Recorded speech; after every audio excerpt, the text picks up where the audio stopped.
Sige po, minsan pa natin purihin ang ating Panginoon. Purihin natin ang Panginoon. Hallelujah. Magandang umaga po sa inyong lahat. Good morning po sa mga kapatid, sa mga senior citizens. Magandang umaga din sa mga kapatid sa Paisawan, Baga, Kabataan, sa ating mga kapatid sa buong kapulungan. At ganun din, tinataas ko po yung mga kapatid o kamanggagawa ko sa Panginoon. No? Minsan pa natin purihin ang Panginoon. Sige po.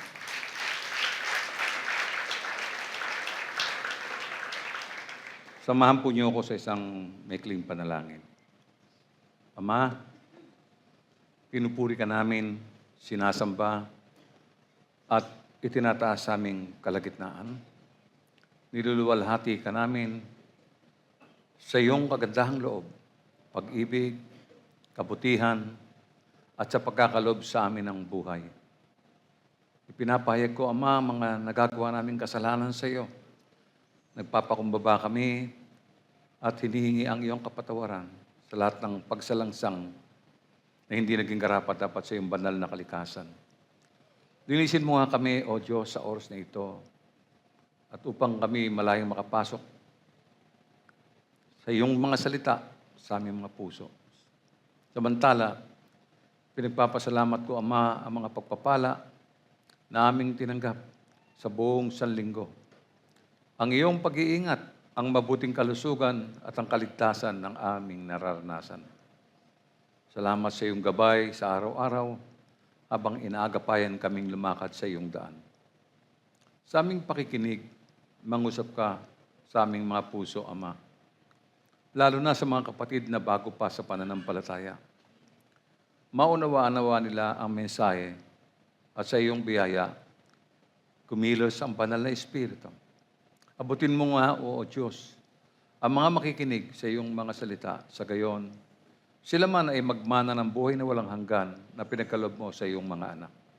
Maraming salamat, O Diyos. Ito po ang aming samo at ang panalangin sa pangalan ni Jesus. Amen. Ihatid natin ang lahat ng papuri sa ating Panginoon.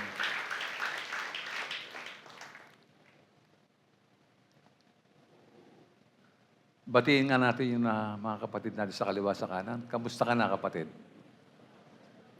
Hindi na tayo nangangamusta sa isa't isa, no? Kamusta na kaya? Okay?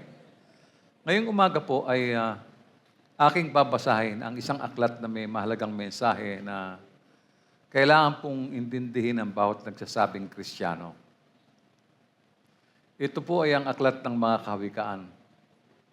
So we will use a topical rather than a textual approach. No? Pansinin natin ang mga umuulit na tema na nakakalat sa buong aklat. No? Ang isang maganda at mahalagang paksa na tatalakay natin ngayon ay tungkol po sa napakahalagang tema. Ito po ay may pamagat na the fear of the Lord. Marahil familiar na po tayo sa talatang babasahin natin. No? Alam niyo, yung pong pagkatakot sa Diyos ay isa pong complicated concept, no? Na maaaring maunawa ng iba't ibang paraan. Depende po sa paniniwala at konteksto ng kultura. No? May mga ilang posibleng dahilan kung bakit maaari nating ituring na mahalaga ang pagkatakot sa Diyos. Yung iba, wala lang. Hindi nila masyadong binibigyan ng pansin ito. No? Ang una rito ay ang pagkilala sa kapangyarihan ng Diyos na maaaring magbigay ng inspirasyon, pagpipitagan, at paggalang na hantong sa isang mas malalim na pagpapakumbaba at pagkamangha ng tao. Sana maintindihan natin, ano ang hinahangad nating iparating sa bawat puso ng tagapakinig. Ang takot po kasi ay maaari pong mag-udyok sa atin para mamuhay ng marangal. Gumawa ng maingat na pagpili na naaayon sa mga pinahalagahang prinsipyo. Ang takot sa paghatol ng Diyos ay maaaring makahikayat sa mga tao na sundin ang alituntunin at prinsipyong moral na nagsusulong sa isang pananagutan. Ang takot na ito ay maaaring magsilbing hadlang laban sa mapaminsalang pag-uugali na humikayat sa tao na alalahanin nila yung resulta ng kanilang mga ginawa. Because at the end of the day, magkakaroon ng pagtutuos. Ang pagkatakot sa Diyos ay para sa espiritual na pag-unlad. Nag-uudyok rin ito sa mga tao na humingi ng patnubay, karunungan, at mas malalim ng pangunawa sa kanilang pananampalataya. Ang takot kasi ay maaaring maghatid ng pag-asa na hahantong po sa isang mas matalik na relasyon sa Diyos. No? Mamaya, maintindihan niyo po yan. No? Sa huli, ang konsepto ng pagkatakot sa Diyos ay maaaring maunawaan sa iba't ibang paraan. Iba't ibang paraan yan. No? Mahalagang isaalang-alang natin ang konseptong ito sa loob po ng iba't ibang balangkas ng relihiyon at kultura. No? So, inilalarawan ng aklat ang paggalang at pagsunod bilang pasimula ng karunungan. Yan po ang mababasa natin sa Kawikaan, Kabanatang 1, Talatang 7. Ang paggalang at pagsunod kay Yahweh ay pasimula ng karunungan. Ngunit, walang halaga sa mga mangmang ang aral at saway. Kitang-kita po natin yung contradiction. Ano? Mahalagang ang takot pala ay pasimula ng karunungan. Katunayan, hindi lang po karunungan, kundi ito rin ang pasimula ng kaalaman. Gaya ng mababasa naman natin sa Kawikaan, Kabanatang 9, Talatang 10. Ang paggalang at pagsunod kay Yahweh ay pasimula ng karunungan. Ang pagkilala sa banal na Diyos ay may dulot na kaalaman. Sinama ko yung King James Version. Ano? Ganito po babasahin sa English yan. The fear of the Lord is the beginning of wisdom, and the knowledge of the holy is understanding. Pag binasa natin sa King James, mas punong-puno siya. No? Hindi siya nabawasan at maliwanag. So, natuklasan natin na ang tunay na karunungan po ay nagsisimula po sa isang malalim na paggalang. Take note, malalim na paggalang at pagpapasakop sa Diyos. No? May galang, takot. Hindi po basta takot. Yung takot na ito ang nagdadala sa atin sa pagkaunawa sa katotohanan mula sa isang banal na pananaw. Nagtataguyod rin ito ng kababaang loob upang makagawa ng matalino, mahusay na mga desisyon na hahantong po sa mabuting buhay. Ganun naman talaga yan eh. Ang kahalagaan ng pamumuhay ng matalino ay nagbibigay ng katwiran sa isa pang kalagayan. Kaya simulan nating unawain ang paksa tungkol sa takot sa Panginoon ngayong umaga. And tingnan natin yung Roman number 1, understanding the fear of the Lord. Tungayan din natin yung letter A, the meaning of the word fear. Mahalagang maunawaan natin ang ganap ang tamang pakahulugan ng salitang takot. Ano nga ba ito? No? Alam natin yung takot, pero ano ang nakapaloob dito? Sa konteksto ng Biblia, ang takot ay isang malalim na spiritual concept. No? Hindi lamang isang damdamin ng pangamba. No? Kadalasan ay kung ano ang nilalaman ng puso ng tao patungo sa Diyos. Puso ng tao patungo sa Diyos. Ang gantong uri ng takot ay hindi po terror. No? Ito ay isang matinding paggalang, pagpapakumbaba at pagkilala sa kanyang kabanalan, kapangyarihan, at yung otoridad ng Diyos. Ito ang uri ng takot na humahantong sa pagsunod, pagsamba, at pagnanais na mamuhay ng matuwid. Bakit tayo nasa church? Bakit tayo nananalangin? Bakit tayo umaawit? Bakit tayo sumasamba? Precisely, yan po ang diwa ng pagkilala ng may takot, ng ang tao may takot sa Diyos. No? Sa lumang tipan, may 3 bagay na sumasaklaw sa kahulugan nito. Tingnan natin kung paano ito nagaganap. Una, ay, sabi rito, ay dread or terror o sindak. Ito po ay ang takot na binanggit ng Diyos kay Moises. Yung binanggit mismo ni Moises, ito yung takot na yon, no? Sa sa Deuteronomy chapter 1, verse 29, ito po. Ang sabi ko naman sa inyo, huwag kayong matakot sa kanila, no? Sa Deuteronomy 1:29, ulitin ko lang, sabi ganun, "Then I said to you, do not be in dread or afraid of them." Kasi natatakot si Moises eh. Huwag kayong matakot sa kanila, no ha? So, yun po yung takot na binabanggit dito, no? Hindi po yung takot na pangamba na baka kakitlin, baka kapatayin, hindi po yun. Yung ikalawa ay to stand in awe o tumayo sa pagkamangha kung ang tutukuyin ay ang isang hari. Sa unang hari, Kabanatang 3, 28, ganito nabasa. Napabalita sa buong Israel ang hatol na iginawad ng hari at ang lahat ay nagkaroon ng paggalang at takot sa kanya. Nabatid nilang taglay niya ang karunungan ng Diyos upang humatol ng makatarungan. Yan po yung ikalawang takot, to stand in awe. No? Sabi pa, sa ikatlo naman, ay yung paggalang o respeto. Tulad sa mga magulang. Tulad sa paggalang ng mga anak sa kanilang mga magulang. Basahin natin sa Levitico, Kabanatang 11, talatang 3, sabi rito, igalang ninyo ang inyong ama at ina. Ipangilin ninyo ang araw ng pamamahinga, ako si Yahweh, ang inyong Diyos. Yun din po yun. Yung takot na to ay converted into paggalang. No? So, notice when God spoke at Sinai in the burning bush, ano po nangyari? Di ba? Ang alam natin lahat, dumating si Moises doon, tinatawag ang kanyang pangalan, at humarap siya sa isang naglalagablab na punong kahoy at narinig niya ang tinig ng Diyos. No? Sabi po rito, sa Exodo 20, 18 hanggang 20, ganito mababasa natin. Nanginginig sa takot ang mga Israelita nang marinig nila ang dagundong ng kulog at tunog ng trompeta at makita ang kidlat at ang usok sa bundok na natili silang nakatayo sa malayo. No? Nang lumapit sa kanila si Moises, sinabi nila, ikaw ang magsalita sa amin at makikinig kami. Huwag na ang Diyos at baka kami mamatay. Laki ng takot nila. No, ha? Tapos sinabi sa kanila ni Moises, huwag kayong matakot.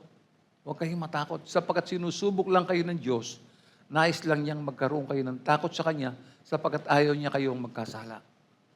Yung palang takot na nararamdaman natin kumisan ay para maiwasan natin ang paggawa ng kasalanan. Kasi alam natin ang effect.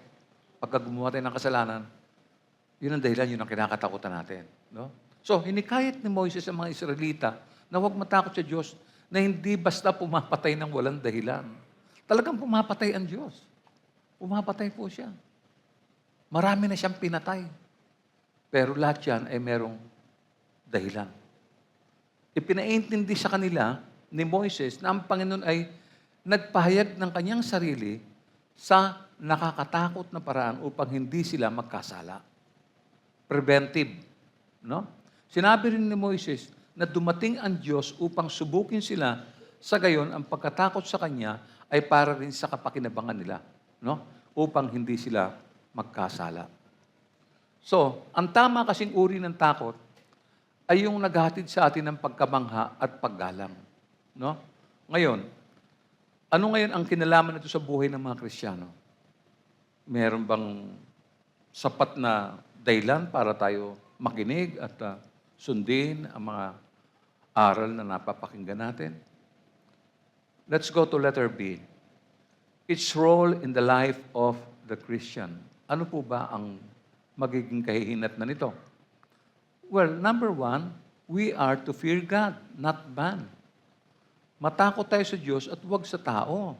Mateo 10:28, huwag ninyong katakutan ang pumapatay ng katawan, ngunit hindi naman nakakapatay ng kaluluwa. Sa halip, ang katakutan ninyo ay ang Diyos na may kakayahang pumuksa ng katawan at kaluluwa sa impyerno. Nakakatakot siya. Pinipigil tayo na magkasala dahil alam natin yung kahantungan ng kasalanan. Kaya nga preventive eh. Di ba? Sa halip, katakutan ninyo ay ang Diyos na may kakayahang pumuksa ng katawan at kaluluwa Tinukoy po kung saan? Sa impyerno. So ito ang dapat maunawaan ng lahat ng tao. Ito ang dapat nakatakutan ng mga tao. Kasi ang ideya ng pagkatakot sa Diyos ay maaring nakakabagabag sa simula. Siyempre, di ba? Nakakapag-alala talaga yan. Lalo na kapag iniuugnay natin ang takot sa parusa. Di ba? But in theological and philosophical context, ang pagkatakot sa Diyos ay higit na makahulugan at malalim kaysa simpleng takot. Hindi po ito tulad ng pagyuko sa harap ng isang mamamatay tao, kundi ito'y tungkol sa pagkilala sa banal na kapangyarihan, katarungan at pagmamahal ng Diyos. Iba po yung takot. Merong dalawang uri ng takot, no? Ang tawag dito ay servile and filial fear. We have to understand this, no? Okay, ito pong servile fear ay ang takot ng tao sa parusa. Tulad ng isang alipin na natatakot sa parusa ng isang malupit na amo. Yung isa pang matindi rito ay yung haharap ka sa lethal injection, yung haharapin halimbawa ng isang kriminal. Takot siya ron. Naalala ko po yung 5 babae sa Malaysia na hinatulan ng kamatayan. Yung nambugbog sa kanilang kamag-aral, pinatay nila, nilagay nila sa washing machine. Tapos na po, nabitay na po silang 5. Mga minor de edad po yun. Dapat mangyari sa Pilipinas yan eh. No? Para matuto yung mga kabataan, makita nila na yung ginagawa nila. Hindi tama. No? Yan po yung filial fear. Ay, yung servile fear pala, sorry. Ang filial fear naman ay tulad ng takot ng anak na may magalang na paghanga sa nararamdaman ng kanyang mapagmahal na magulang. Takot kang ma-offend yung magulang mo. Unang-una, sila yung nagsusustain sa'yo. Nagpapaaral sa'yo, nagpapadamit, nagpapakain. Di ba? So parang nakakatakot ma-offend yung magulang na to. Dapat mahalin ko, dapat pakita ko, igalang ko siya. Di ba? Pero may mga bata ngayon na hindi tama eh. Pinag-aaral mo na, pinakakain mo na eh. Hindi naman nag-aaral, nagka-cutting class. No? Dapat mangyari sa kanila yung filial fear. No? May kinalaman po to sa magulang. Inuudyukan siya ng paggalang, pagmamahal at pagnanais na huwag silang bibiguin, yung mga magulang na yan. Siyempre, di ba, pinag-aaral ka, di ba, ang gagawin lang ng bata, mag-aaral mabuti. Sana para sila nanay at tatay, masiyahan naman. Pag nakagraduate ako at nakatapos ako, makakatulong din ako sa kanila. Di ba? Dapat ganun po yung konsepto ng bata. No? So, sa mundo ng kadalasang itinataas ang sarili sa lahat, hindi po nauunawaan ang tunay na pagkatakot sa Diyos. Maliwanag na alam natin na mayroong isang bagay na mas malaki kaysa sa ego, ambisyon, o kahit na sa pamantayan ng mga lipunan. This is the posture of humility, no? In the face of mystery and majesty. Marami pa rin ang hindi nakakaintindi tungkol sa banal na takot, no? Ikalawa, remember that the early church walked in the fear of the Lord. Yan ang mababasa ninyo sa mga gawa, Kabanatan 31. Kaya't ang iglesia sa buong Judea, Galilea at Samaria ay naging mapayapa at patuloy na nagpupuri sa Panginoon. Sa tulong at sa pakikisama ng Espiritu Santo, tumatag at tumami ang mga mananampalataya. Bakit? Dahil sa takot.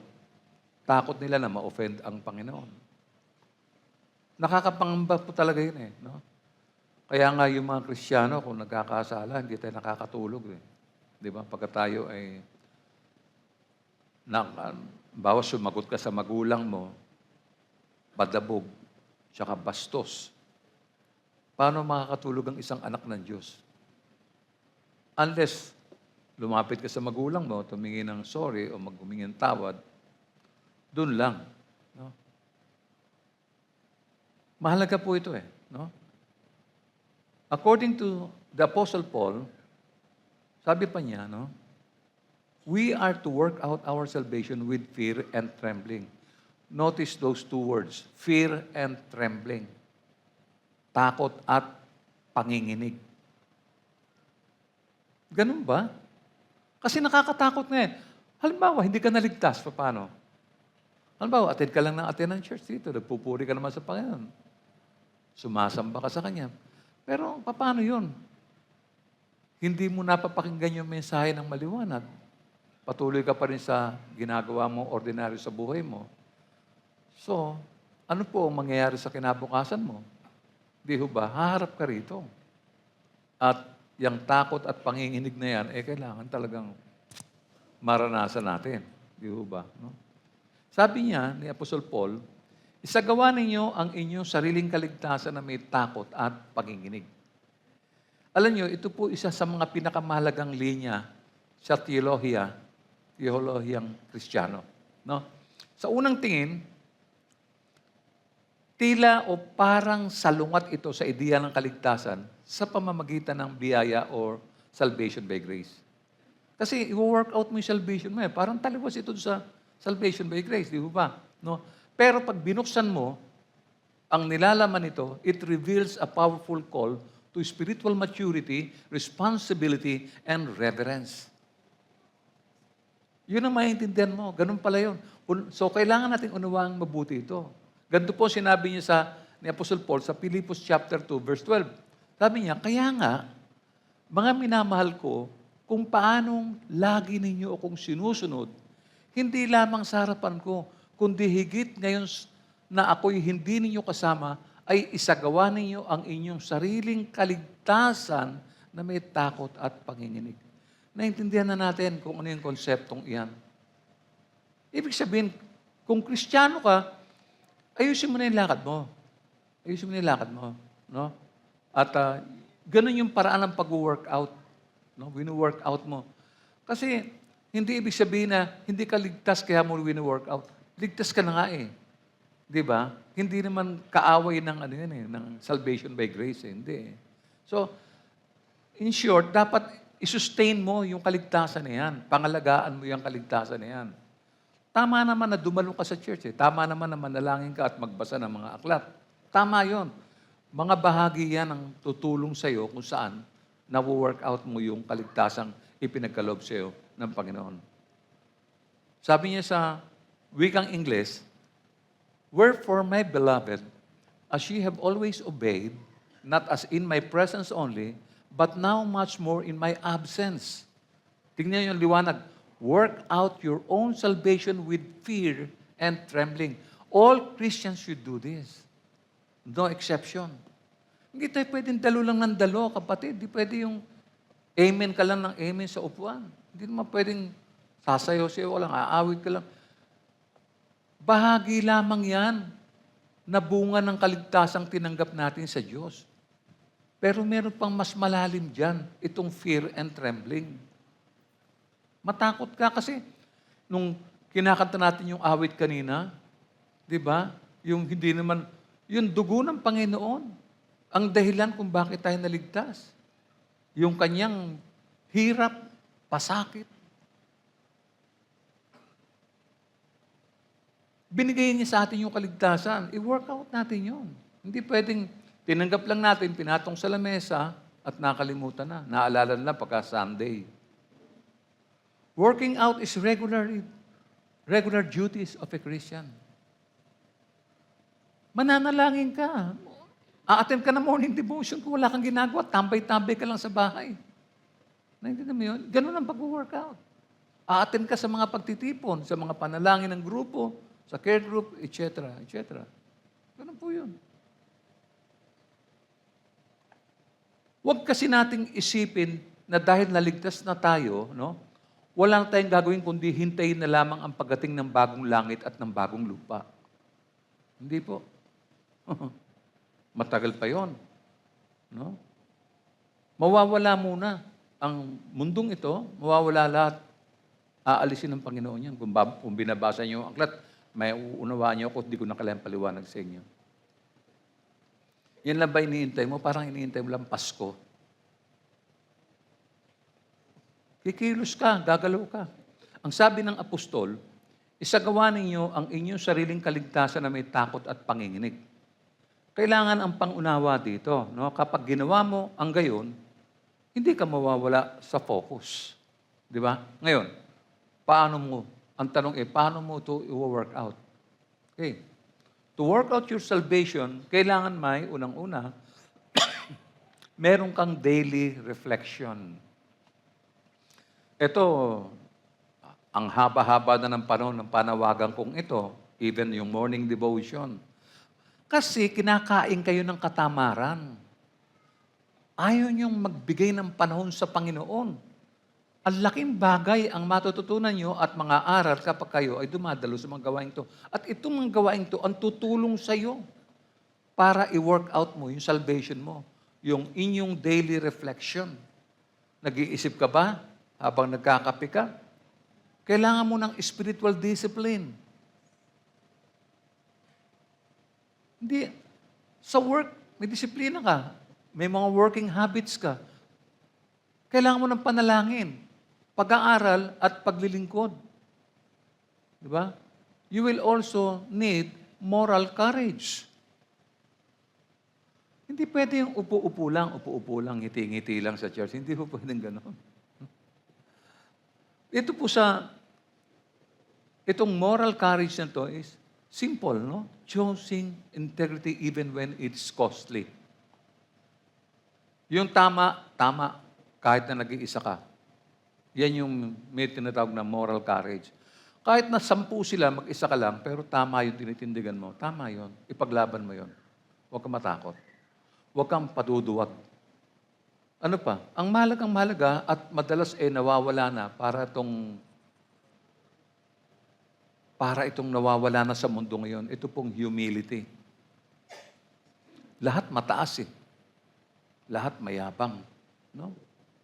Dito marami ang bagsak pagdating sa humility.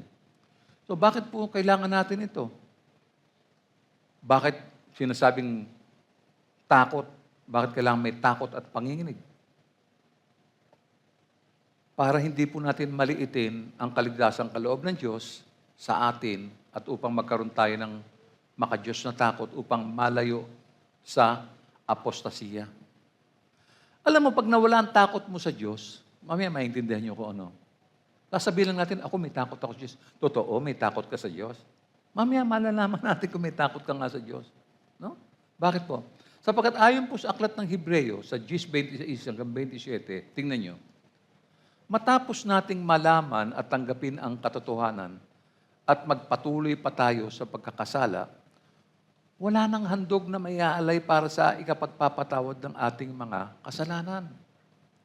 Ang naghihintay na lamang sa atin ay ang kakilakilabot na paghuhukom at ang paglalagablab na apoy na tutupok sa mga kaaway ng Diyos. Hindi mo naman pwedeng i-neglect yan at sabihin na, hindi naman siguro. Ito ang dapat katakutan ng tao. Meron pa, Hebreo 29:31. Pakinggan mo.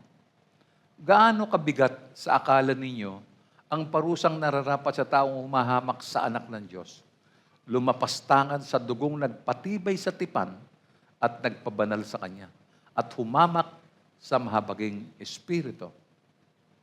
Sapagkat kilala natin ang nagsabi, akin ang paghihiganti, ako ang magpaparusa, at siya rin ang nagsabi, hahatulan ng Panginoon ang kanyang bayan. Unang-una na yung mga Christians. Yung bayan dito, hindi na po Israel. Ang bayan ng Diyos na tinatawag dito ay yung mga tumanggap kay Kristo at nagpapasakop sa Kanya. Yun ang bayan ng Diyos. No? Ano po ang mangyayari? Sabi sa 31, kakilakilabot ang mahulog sa kamay ng Diyos na buhay. Tamo yung word na ginamit, kakilakilabot. Kung wala kang kilabot, magkakaroon ka niyan. Nakakatakot yan. Mamaya makikita nyo, ano ba ang epekto nito? Kung wala akong takot sa Diyos, ano epekto? Marami, kapatid. Mamaya makikita mo. Yung mga ginagawa mong pagwawalang bahala sa church, makikita mo yan. Sabi ko nga kanina, akala kasi natin kasi ligtas na tayo, Ma-attend na tayo ng church. Okay na yun. Pinatatanaw natin na parang utang na loob pa ng Diyos. Ito po ang dapat katakutan ng tao. Hebreo 12:28 hanggang 29. Sabi nito, kaya, magpasalamat tayo sa Diyos sapagkat tumanggap tayo ng isang kahariang hindi mayayanig. Sambahin natin ang Diyos sa paraang kalugod-lugod sa Kanya, sa paraang may paggalang at pagkatakot. Sapagkat tunay nga na ang ating Diyos ay parang apoy na nakakatupok. Hindi siya magaang. No?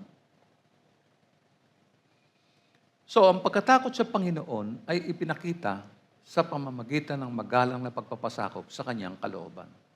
Sa ganyang paraan mo may papakita yung takot mo. No? Takot mo. Dahil sa wastong pag-unawa tungkol sa takot o pagkatakot sa Panginoon, mas malamang na pahalagahan natin ang pagkatakot sa Kanya gaya ng ipinapahayag sa aklat ng Kawikaan. No? Let's go to Roman number 2. Appreciating the fear of the Lord. Again, letter A, with the fear of the Lord, number 1, we will hate evil. Kung takot ka sa Panginoon, lalayuan mo yung kasamaan. No? Iiwasan mo yan. Sabi po sa Kawikaan 8:13, ang paggalang at pagsunod kay Yahweh ay naglalayo sa kasamaan. Ako ay namumuhi sa lahat ng kalikuan, sa saltang baluktot at sa diwang kayabangan. Tingnan niyo kung yung mga katangiang yan ay nasa atin, sablay ka, ibig sabihin. Yan, baluktot at diwang kayabangan, kalikuan. Minsan, hindi natin namamalayan. Ganyan yung personality natin. When we talk to people, when we approach people. I remember before, maski dito, umabot naman dito yung yung magandang pag-uugaling yun Yung pagka may dumating na panauhin, sinasalubong ng kahit sino, binabati. But sometimes, now I notice, hindi na po nangyayari masyado yan. Para tayong mga ingrato, para tayong mga spoiled brat. At dahil mga ligtas na tayo, di na natin nintindi ibang tao. Samantalang, naalala natin yung simulan ng ating pananampalataya, paano tayo sumusunod, paano tayo gumagawa. Pero ngayon parang siyang parang nawawala na siyang unti-unti. Hindi na masyado nabibigyan ng pagpapalaga.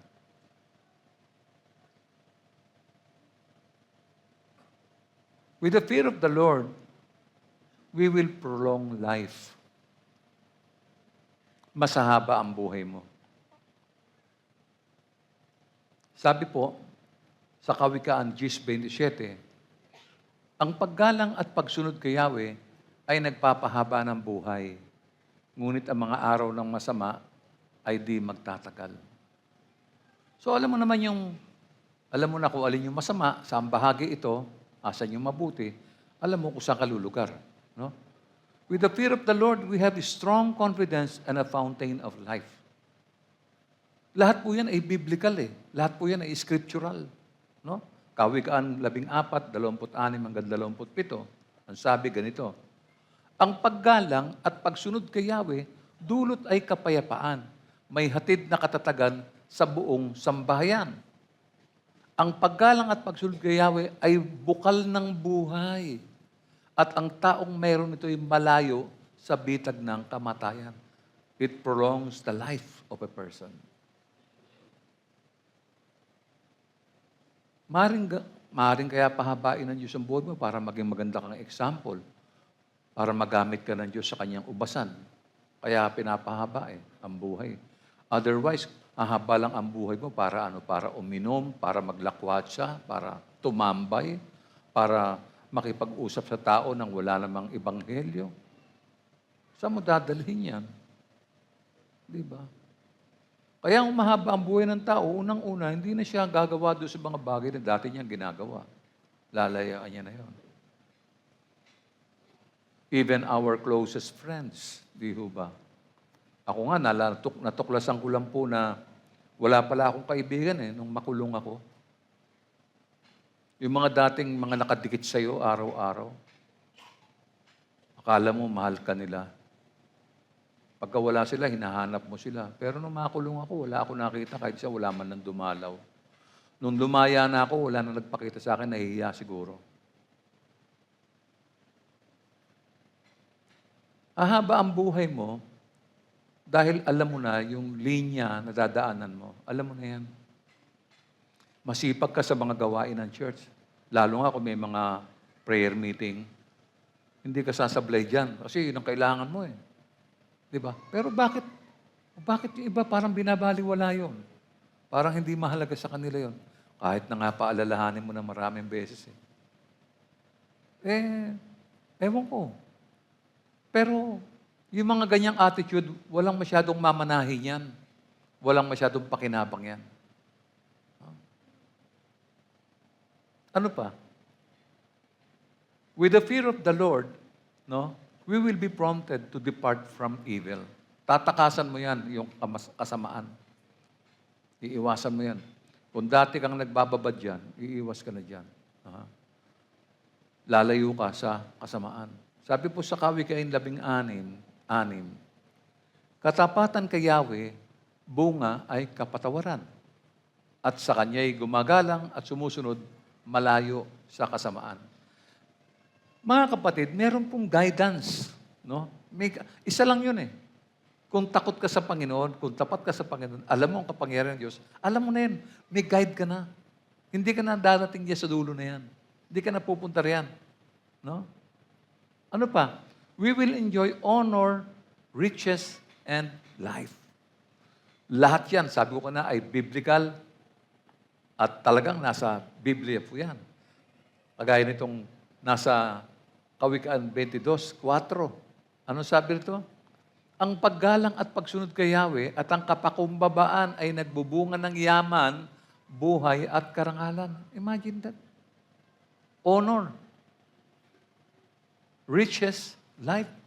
Yung iba kinakapitalize yung riches eh. Ako hindi. Ang importante yung buhay eh. At saka yung honor. Diba? Tingnan natin ang buhay natin. Yung bang buhay natin ano sa palagay nyo? Nagbubunga ba yan ng karangalan? Yung buhay natin. Kung tignan tayo ng ibang tao, ano kaya ang pananaw nila sa atin? Kagalang-galang ba tayo? So ito ang buhay na masagana. Pag nagagawa mo itong mga bagay na to, nang may takot sa Panginoon, ang buhay mo, pagka tinotal ko po yan, ang sagot lang dyan ay masagana ang buhay mo. Amen po ba? Amen. Masagana. No? So, we should appreciate the fear of the Lord because, letter B, without the fear of the Lord, ito pag wala ang Panginoon, yung takot, no? Without the fear of the Lord, tinanggihan na natin ang kayamanan ng karunungan at kaalaman ng Diyos. Tumanggi tayo riyan. Ano pa? Mas inibig natin ang kasamaan at diyan tayo mabubulok. Without the fear of the Lord, malamang napaiklitin to ang buhay natin dahil sa pagtanggi na sundin ang salita ng Diyos. Halimbawa, ba't umiiksi ang buhay ng tao? Example lang, walang tarus na bisyo. Walang tarus na bisyo. No, alam niyo, sa looban, lumakad kayo anytime. Meron nakaumpok, may nagiinuman dyan. Yung mga, alam niyo na, yung iba naman, mga nakatago yon kasi masyadong sikreto yung ginagawa nila. No. Yan po yun. Maiksi lang ang buhay niyan. Madaling matapos ang buhay niyan. Without the fear of the Lord, hindi natin mararanasan ang pag-ibig ng Diyos na nagbigay ng kaligtasan. Sabi ko nung nakarang pag-aaral natin tungkol sa mga magulang at anak, yung mga anak na lumaki sa church, lalo na yung mga nakita natin hindi sila aktibo at parang naiba yung ladlas nila, huwag tayong mag-alala. Di ba yun ang sinabi ko? Kasi kung yung mga kabataan na yan, yung mga taong yan, matanda man o bata na yan, ay magkakaroon lamang ng genuine na takot sa Panginoon. Maliligtas po sila. Unang-una, ayaw nila sa impyerno. Alam nila yon, ayaw nila sa impyerno.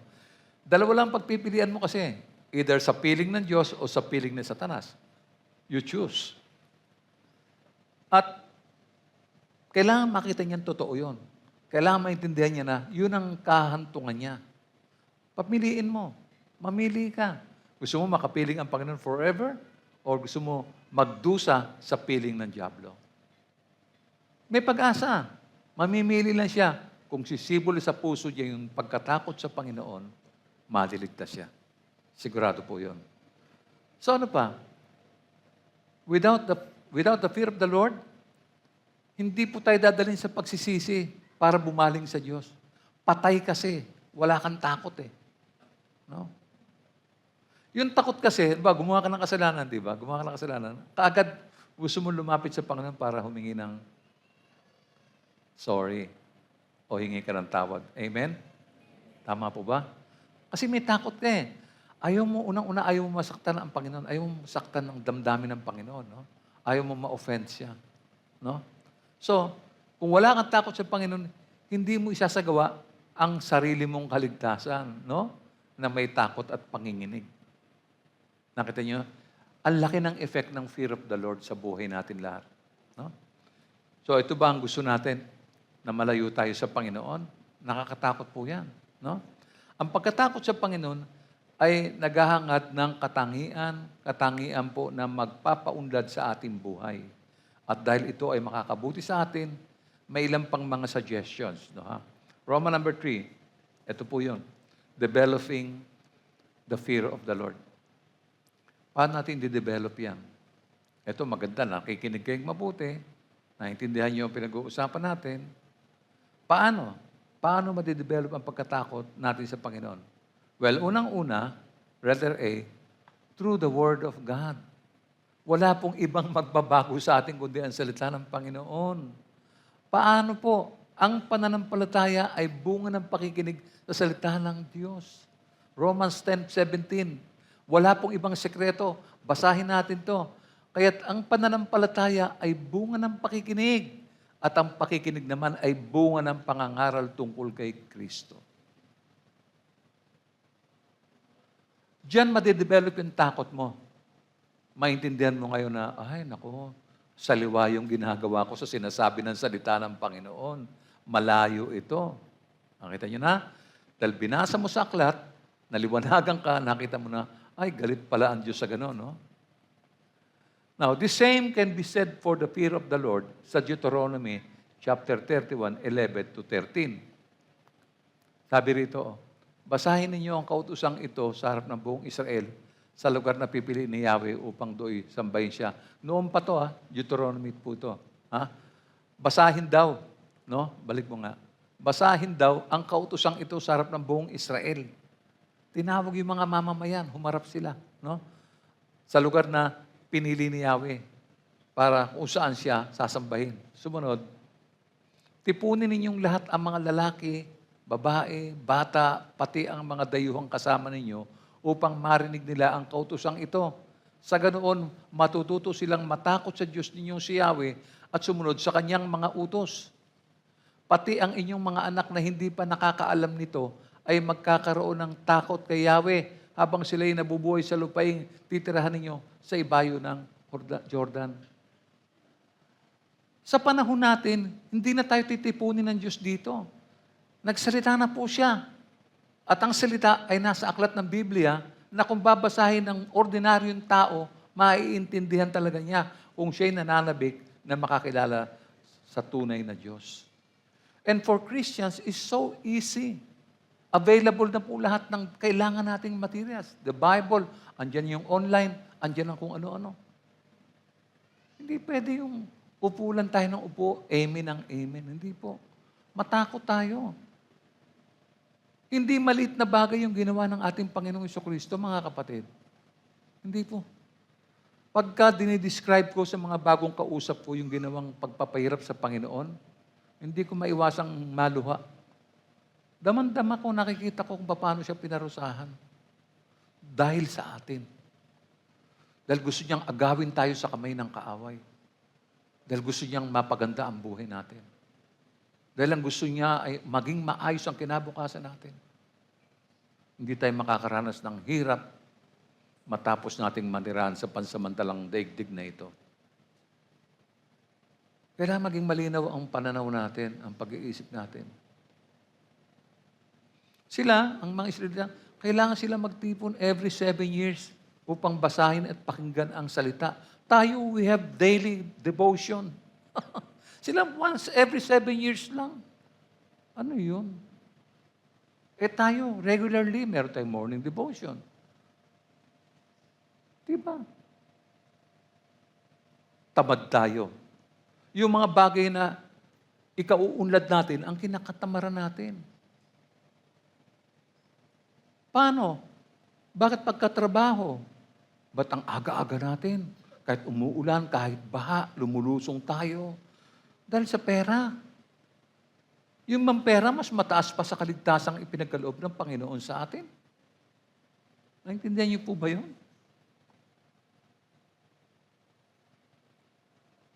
Once every 7 years. Para makinig sila sa salita. Ano po ang layunin nitong pangyayari itong ginagawa? Ang layunin nito ay upang matuto silang matakot sa Panginoon. Yun lang po yun. Tayo, babasahin na lang natin, maintindihan na natin. Habang binabasa ng isang tao ang salita ng Diyos, magkakaroon siya ng isang malusog na antas ng pagkatakot sa Panginoon. Yan ang dinidevelop.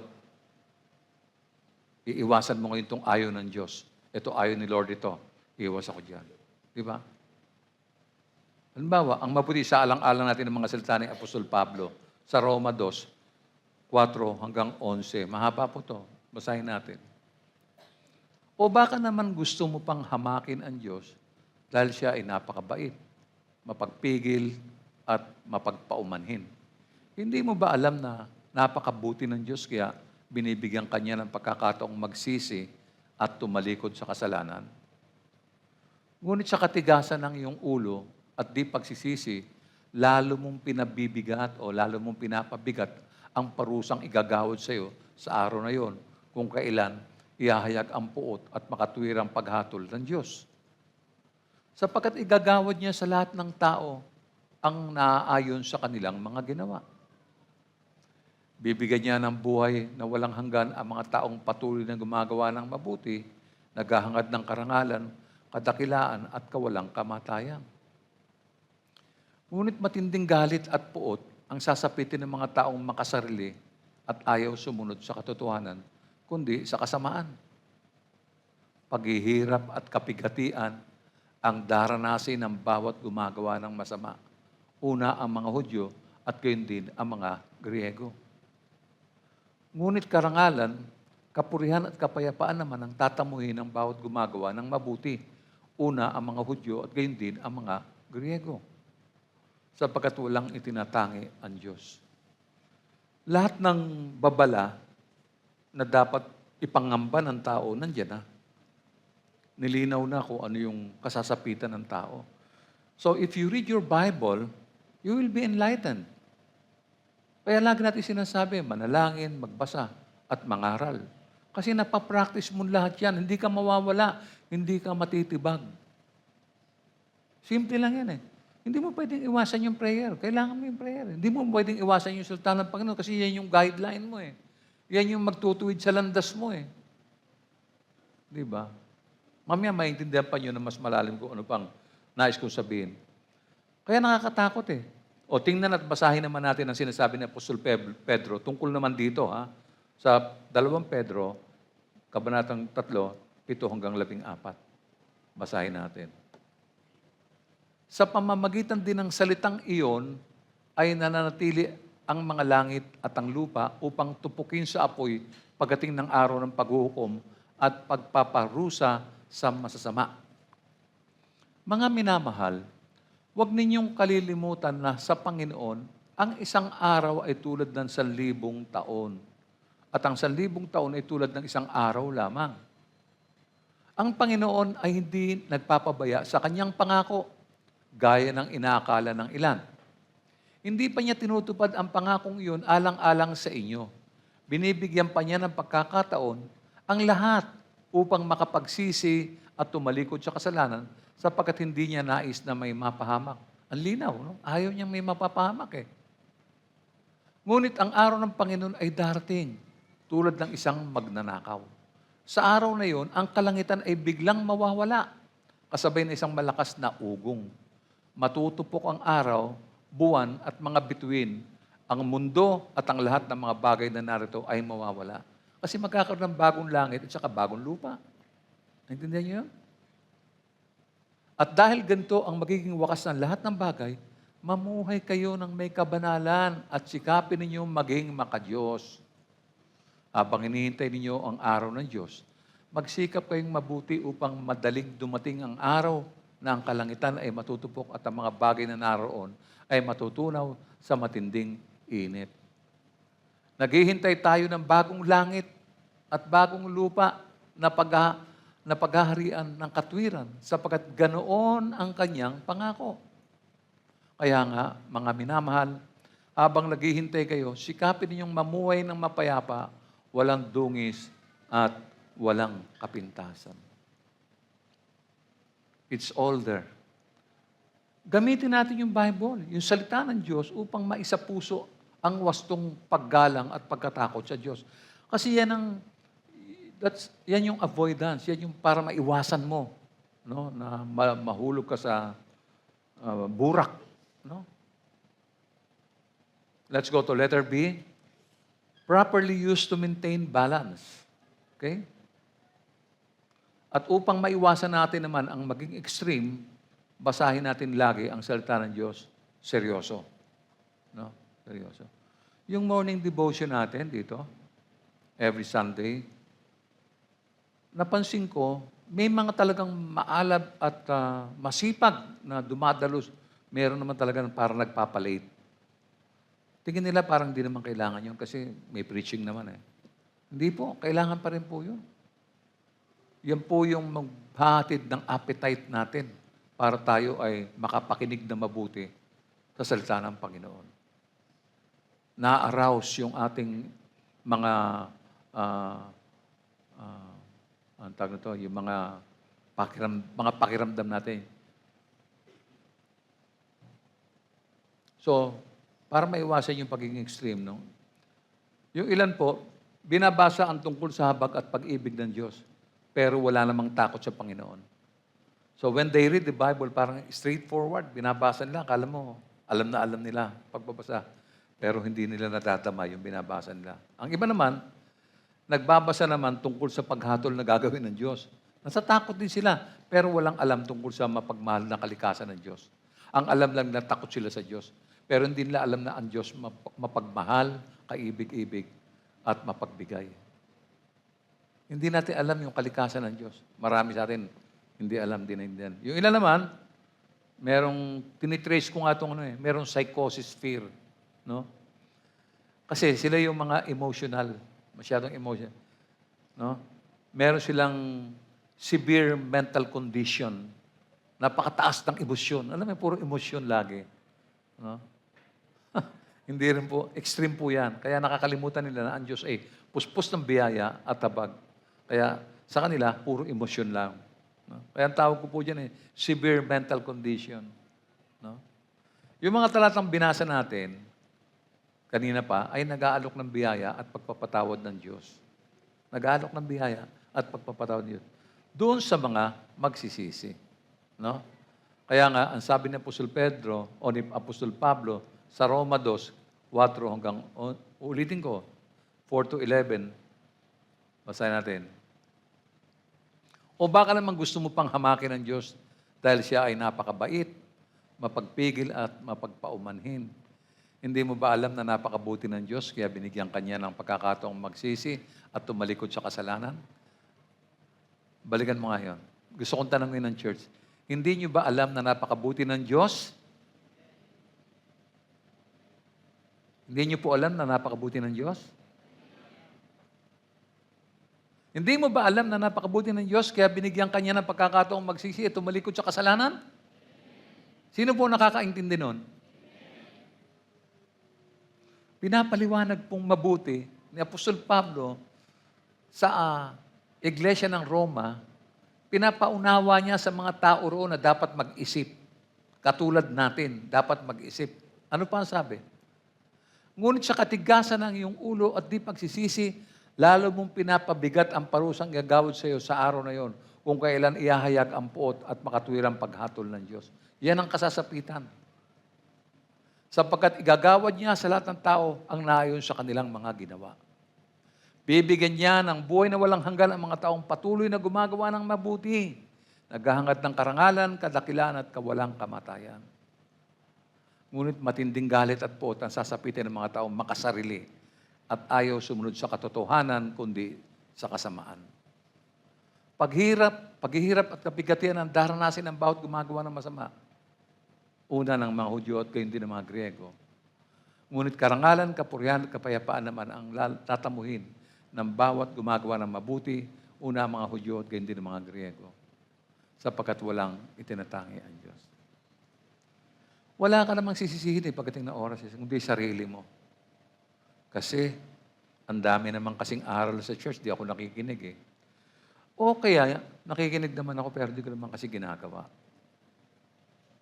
Yun lang, nakikinig ka lang, nakaupo dyan, amen, papalakpak, wala na. Hindi na bago yung buhay eh. Kasi hindi tinatandaan yung mga area kung saan ipinapadama ng Diyos yung kanyang pag-ibig sa pamamagitan ng mga salita. Dapat tinitipo natin lahat yun, yung mga kabutihan ng Diyos.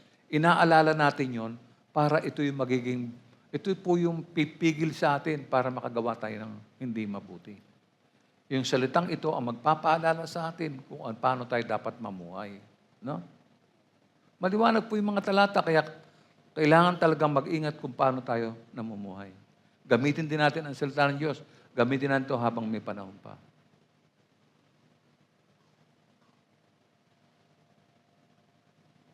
Marami pang mga bagay na dapat na maunawaan ng mga Christians. Ang kawikaan po ay isang aklat tungkol sa pamumuhay ng matalino sa isang masalimuot at magulong mundo. Diyan pumasok yon sa magulong mundo. Itinakda ng mga talatang ito kung anong wasto. Ang mga talata ay kamangha-mangha kung ilalapat natin sa ating buhay.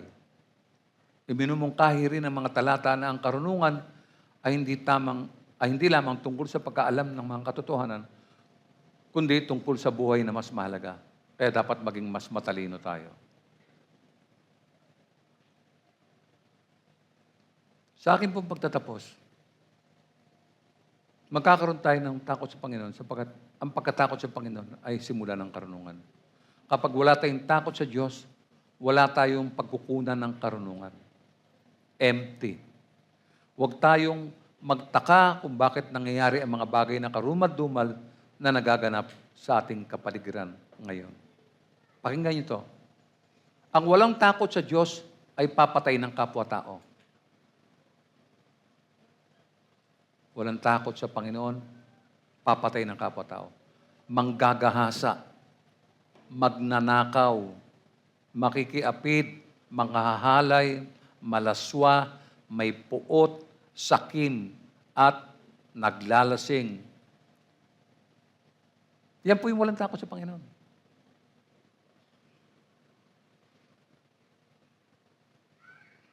Yung mga walang takot sa Panginoon, pati sa loob ng church, magnanakaw yan. Kukunin niya yung mga bagay na hindi kanya. Nanakawin niya. Kasi nga wala siyang takot sa Diyos eh. Tanyo, ang laki ng epekto pagka may takot sa Diyos, hindi mo gagalawin yung hindi sa'yo. Hindi mo pakikialaman yan. Alam mong hindi sa'yo yan eh. Pero dahil magnanakaw siya, dahil walang takot sa Diyos, nanakawin niya yan.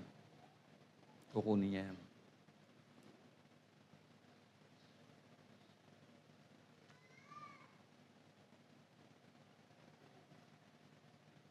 Malaking bagay yung takot. Yung pong mga pinawalang sala ni Kristo Jesus ay may pangunawa at pagpapahalaga dahil meron siyang takot sa Diyos. Ito ang magpapaunlad sa mga anak ng Diyos. Sabi po sa Aklat ng Mga Gawa 9:31, kaya't ang iglesia sa buong Judea Galilea at Samaria ay naging mapayapa at patuloy na nagpupuri sa Panginoon. Sa tulong at sa pakikisama ng Espiritu Santo, tumatag at dumami ang mga mananampalataya. Ano po ang pinakabuod niyan? Ang mga tao ay nagkaroon ng takot sa Diyos. No? Malaking bagay.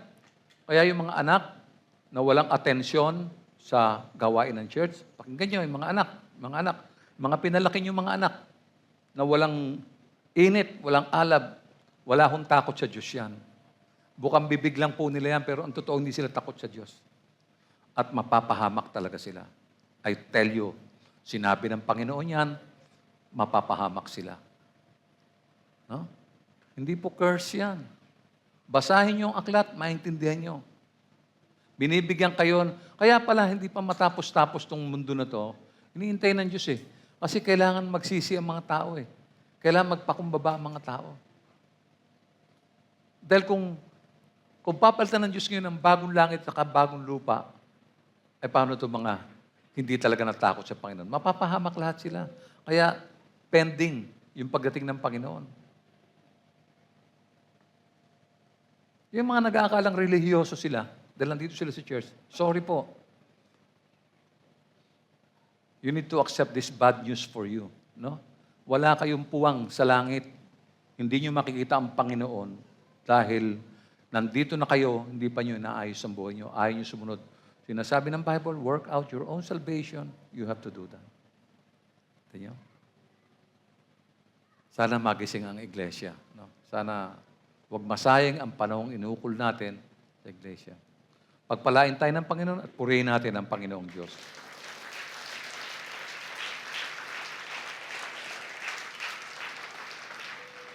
Tumayo po tayong lahat.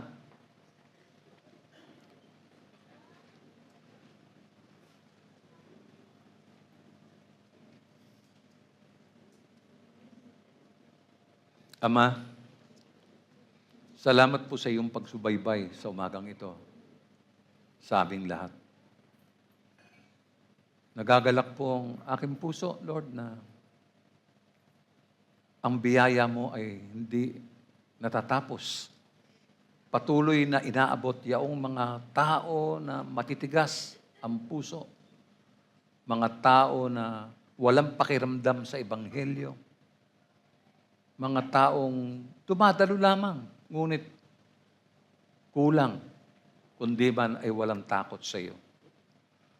Salamat, Ama, sapagkat maliwanag na ilahat sa umagang ito ang mga layunin mo, ang salita mo na narinig namin at napakinggan ngayon, ay isang paalala sa amin o kaya ay isang babala sa aming lahat. Na gamitin natin ang bawat pagkakataon na makagawa ng mabuti, lagi naming dalangin, lagi naming hinahanap na basahin ang iyong salita ng may pananabik. Nais naming ipahayag ang iyong mabuting balita at kaugnay ng panalangin ito, Panginoon. Nagpapasalamat kami sa iyong gawain. Lahat ng gawain mula Lunes, ng buong linggong ito, Panginoon, pinasasagana mo ang buhay ng mga taong may takot sa iyo. Salamat, Ama. Dalangin namin, Lord, na umunlad pa yaong mga tao sa kanilang munting pananampalataya. Dalangin ko, Lord, lalo na yung mga bago pa sa pananampalataya, na sila'y magpatuloy at magsikap at i-work out nila yung kaligtasang ibinigay sa kanila ng Panginoon. Ama, maraming po salamat. Wala po kayong kulang. Ganap kayo bilang Diyos at kayo ang nagliligtas sa mga kahabag-habag na kaluluwang ligaw. Again, tanggapin mo ang aming taus-pusong pasasalamat, Ama. Ito po ang aking dalangin sa pangalan po ni Jesus. Amen. Tanggapin po natin ang pagpapala ng Diyos. Ang Diyos na pinagmumulan ng kapayapaan na siyang muling bumuhay sa ating Panginoong Yesus na naging dakilang pastol ng mga tupa dahil sa kanyang dugo ang nagpatibay sa walang hanggang tipan.